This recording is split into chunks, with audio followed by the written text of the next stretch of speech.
Olá, graça e paz, que Deus abençoe a sua vida, seja muito bem-vindo nessa jornada para mais um estudo escatológico.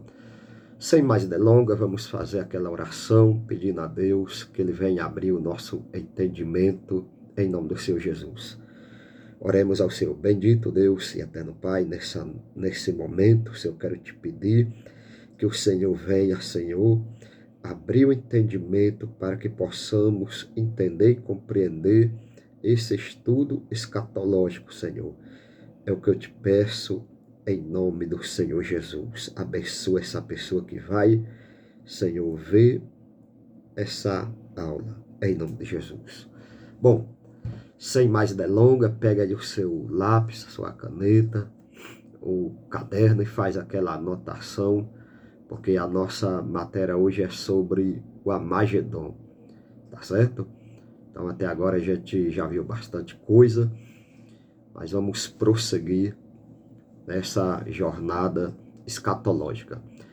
A Batalha do Amagedon, ela é bastante falada, repercutida, muitas pessoas têm falado sobre o Amagedon, mas afinal, o que significa essa batalha do Amagedon?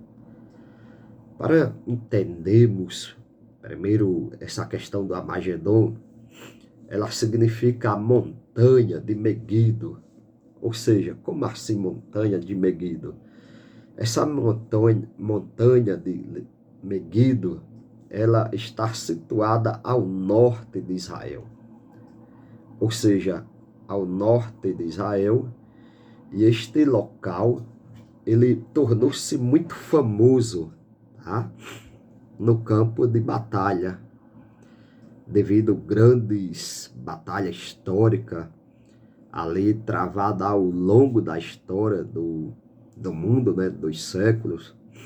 E foi ali que Deus também, aliás, é ali que, nesse local, que Deus ele travará a sua grande batalha contra o anticristo e suas nações confederadas. Essas nações confederadas é um grupo de países que estarão alinhados com o governo do anticristo, tá certo? Então, essa confederação de nações, esse grupo de nações que estão alinhados, ou vão estar alinhados com o governo do anticristo, eles irão se levantar contra Israel, ou seja, vai guerrear contra Israel, tá certo?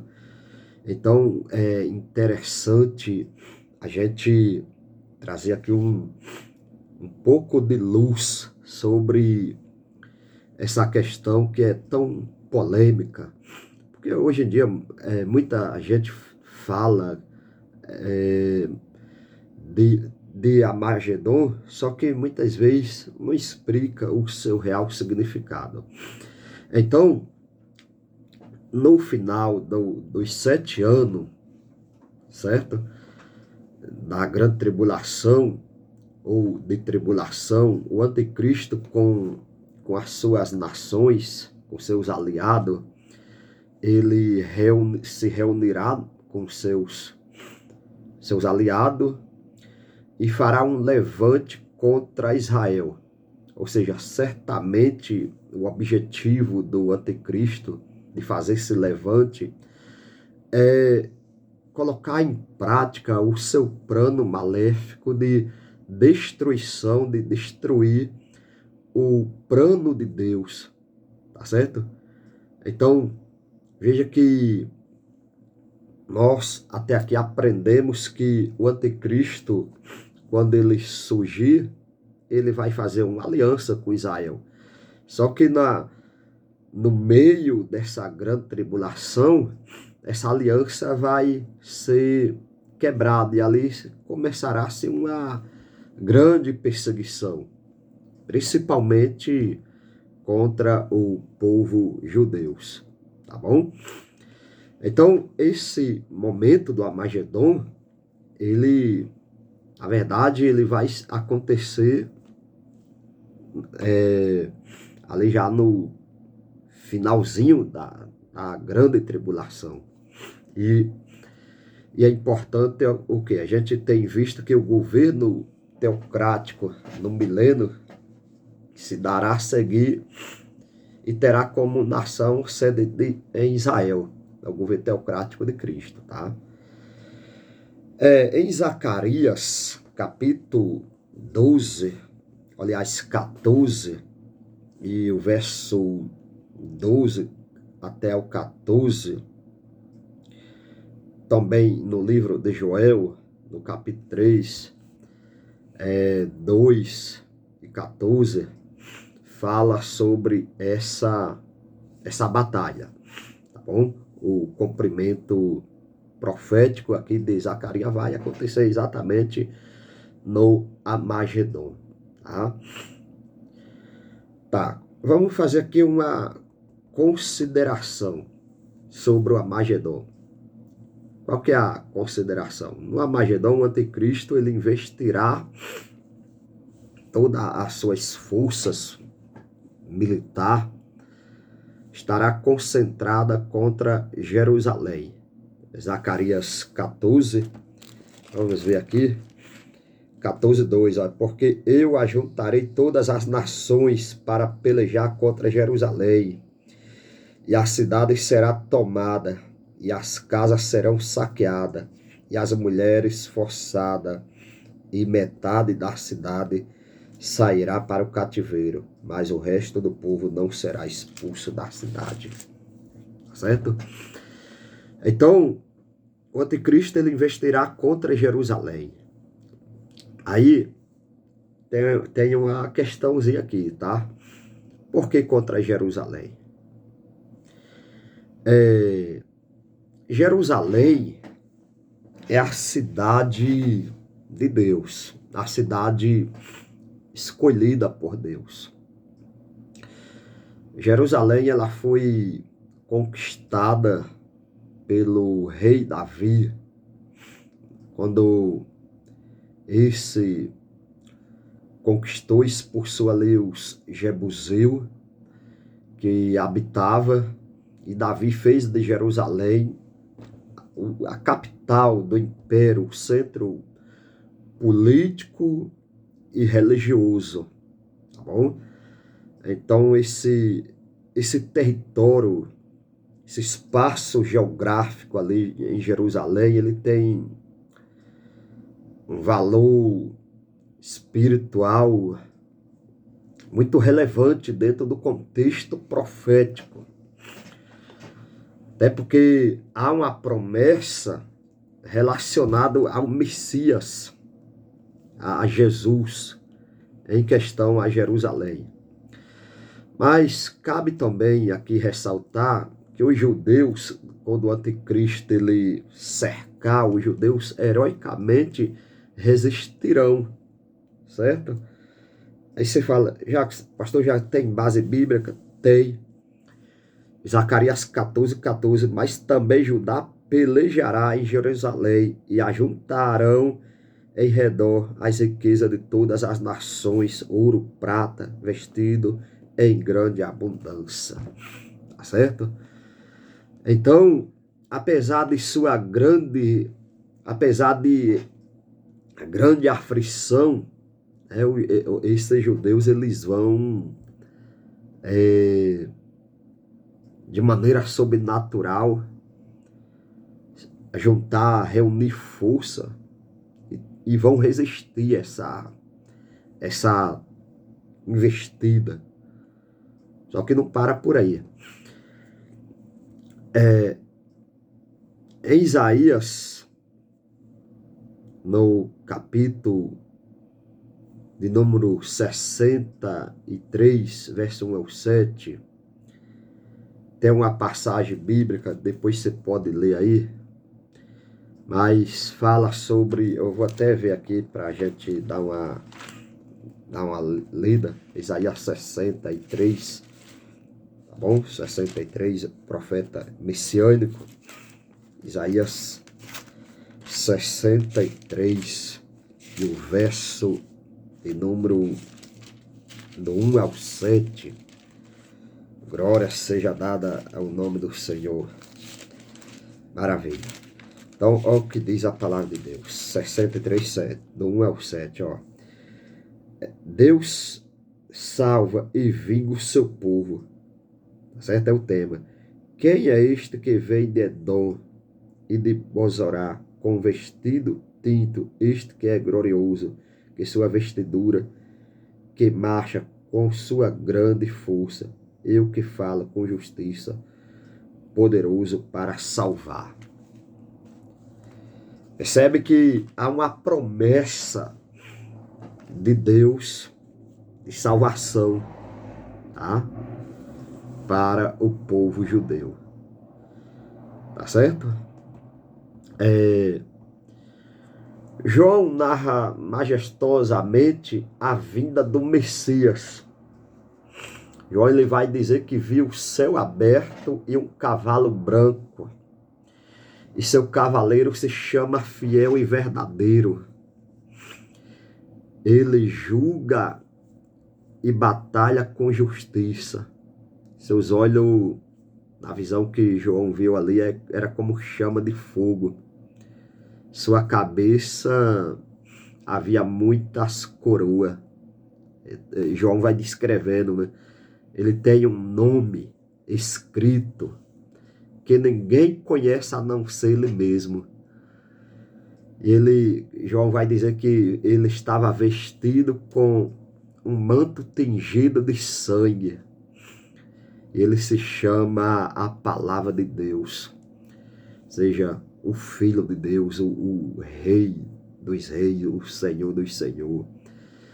E é interessante que João vai dizer que os exércitos celestiais, vestidos também de linho finíssimo, branco, puro, seguia montado no cavalo branco. Olha que coisa tremenda. João ele vai falar nessa passagem gloriosa de Apocalipse 19, do 11 ao 18. Ele vai fazer uma descrição sobre a pessoa maravilhosa de Jesus Cristo. Da sua boca sai uma espada afiada, e com ela ferirá as nações. Ele mesmo regerará com vara e cetro de ferro. Tá certo? Então, aqui nós já estamos falando o quê? Da volta do Senhor na segunda fase do arrebatamento, tá certo? Então, por isso que eu até deixei aqui para a gente falar um pouco no final, porque na primeira fase do arrebatamento, a igreja vai ao encontro do Senhor, nos ares ali, o Senhor receberá a sua igreja. A gente já viu sobre isso. E na segunda fase, que é no final dos 7 anos da grande tribulação, Israel ele vai estar cercado. Ou seja, o anticristo, junto com seus pares, com as nações que têm essa aliança com ele, vai ordenar que Israel seja extinto, seja barrido do mapa, tá? Então, é nesse momento, se a gente for ver, que o povo judeu, eles clamará pelo Messias, tá certo? Então aí eles vão invocar o Messias, o verdadeiro Messias, porque o primeiro Messias, o anticristo, que fez uma aliança com Israel, dizendo que era um Messias que os judeus esperavam, ele é o falso Messias que se apresentará diante de Israel, tá? E ali eles vão acreditar Porém, na medida que os eventos bíblicos vai acontecendo, o anticristo ele vai revelar sua verdadeira personalidade. E aí o povo judeu vai perceber que eles foram enganados. Percebe? Veja que hoje é muito difícil para um judeu hoje, ele acreditar em Jesus. Embora a gente saiba que tem alguns grupos de judeus messiânicos, mas a maioria não acredita que Jesus ele é o Messias. Então eles ainda estão aguardando esse Messias. Eles ainda estão esperando o Messias. Por isso que eles vão ser enganados pelo anticristo, porque o anticristo ele vai se apresentar para Israel como um Messias, como alguém que vai trazer a solução para os conflitos no Oriente Médio. A gente sabe que Israel hoje ele tem inimigo de tudo que é lado no Oriente Médio, principalmente ali os seus vizinhos. Aí você tem o Irã, tem vários países ali, que eu não vou citar aqui agora, mas esses países, a maioria deles quer ver o fim de Israel. Os palestinos mesmo, o Hamas, que é um grupo ali que está ali dentro da Palestina, eles não reconhecem Israel como sendo uma nação. Por isso que tem esses ataques terroristas do Hamas. Então, é nesse momento que o anticristo ele vai propor que ele é o Messias. Se ele é o Messias, ele vai trazer a paz, mas na verdade não é uma paz, é uma falsa paz, tá? O apóstolo Paulo ele vai dizer, quando disser a paz e segurança, então virá a destruição, tá certo? Veja que aqui tem bastante coisa para a gente ver, né? Por isso que os judeus hoje, eles não acreditam em Jesus, tá certo? Mas aí, tudo isso faz parte de um projeto de Deus, tá certo? Para a nação de Israel. É importante, só fazendo uma observação aqui, para você entender, que esse momento agora que nós estamos vivendo é um momento que Deus ele está tratando exclusivamente da igreja. Então a igreja, de uma certa forma, ela é privilegiada nesse plano espiritual, tá? Porque o Senhor está tratando com a noiva. O momento agora é o momento da noiva. O momento da igreja.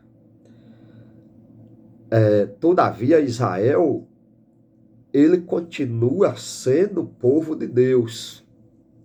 Tá? Israel continua sendo a nação eleita, da qual o Senhor escolheu. No entanto, é necessário que, para que as profecias possam se cumprir, que Israel ele venha a ser provado. Para que ele, como disse Jesus, bendito quando vocês disserem aquele que vem em nome do Senhor. Tá? Então, no final da grande tribulação, o anticristo, ele vai cercar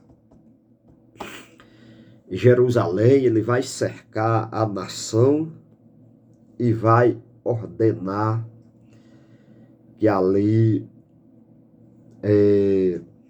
haja, né, uma aniquilação do povo judeu. Porém, é nesse momento que o povo judeu ele vai perceber, falar, ó, nós fomos enganados, né?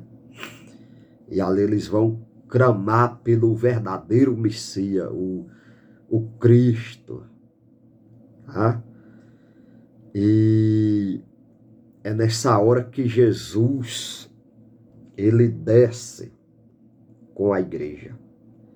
Ou seja, aqui nós temos a parousia de Jesus. O que é a parousia de Jesus? A parousia de Jesus é a vinda dele com a igreja, da qual faz parte da segunda fase do arrebatamento. Na primeira fase, a igreja é levada até Jesus. Jesus recebe a igreja nos ares, né?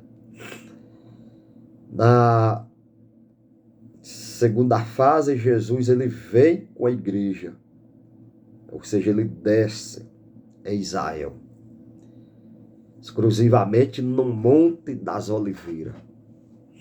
Naquele dia haverá um terremoto, o monte se partirá no meio, haverá um grande terremoto que o monte vai se fender e ali vai haver uma questão geológica onde vai haver uma grande, digamos assim, abertura na terra e o Senhor descerá com a sua igreja acompanhada de seus santos para socorrer Israel, tá certo?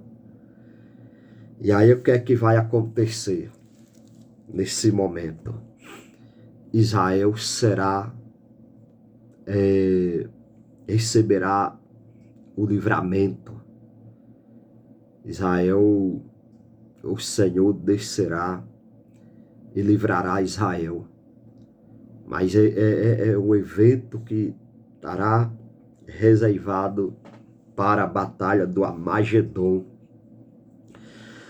Muitos falam sobre o Gog e Magog, mas eu não vou entrar nessa questão agora, tá? De Gog e Magog. Vamos ficar aqui no Armagedon. Então, Armagedon é uma guerra que se travará, onde o anticristo vai, junto com as suas alianças malignas, ordenar que Israel seja varrida. E aí é onde Cristo vem, tá? Cristo vem. E aí todo olho verá. Por que todo olho verá? Né? Imagine, você está aqui no Brasil, Jesus vai vir lá em Israel. Ok?